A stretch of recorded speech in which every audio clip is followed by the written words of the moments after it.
Getting rid of racism in sports is an uphill task in the sense of that um, racism is a tool to also give teams an advantage over the player being abused.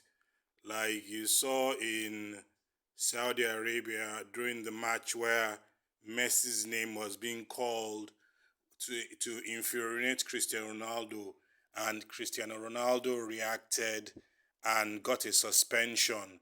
So there is racism. There is racism of hatred for races, and there is a racism that is used to upset players, to get them angry, and not letting them have a good game.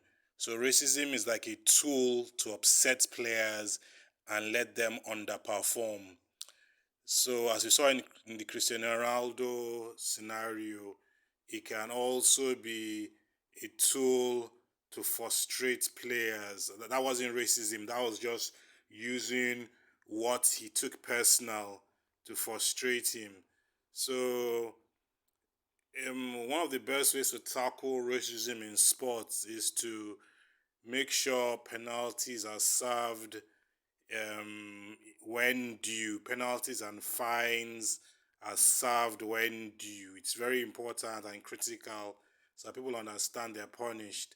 Another thing is that players who are being racially targeted or targeted to be upset have to learn that they cannot overreact. They cannot show people their hot buttons.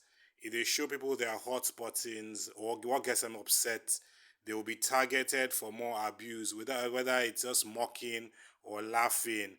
It could be a player with bow legs, his bow legs could be mocked. It could be players from anywhere. So the fans are always going to use one thing or the other to try to upset players. So it's extremely important that players learn to understand that you cannot expect anything from opposing fans, and you cannot even expect anything from your fans, because sometimes even fans turn on their own players. So it's important that players focus on the game at hand and play for themselves or for their glory, because at the end of the day their names are at stake. How they handle matches is very important. So this is based on just players who are being racially abused have to understand that they cannot overreact. They cannot let people know what their buttons are. They cannot let people know what upsets them or what gets them angry. Otherwise, people will learn, okay, this is what makes this person angry, and they would use it to make that player underperform, or they'll use it to frustrate that player in matches or frustrate the player out of whichever league he's playing.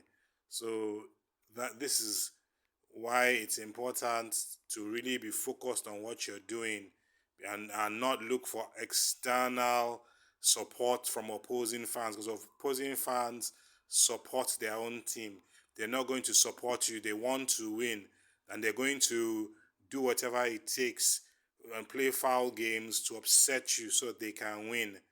So that's what this is about. And also, I think maybe the fines can be paid to players who are racially, maybe a fine of $10,000 can be paid directly to players who are facing racial abuse, because that could go to some fans' head to tell them that, look, where my abusing this person's race is making this person richer. This person is getting wealthier because of me. So it would be a good thing if fines are paid to players who are being racially abused.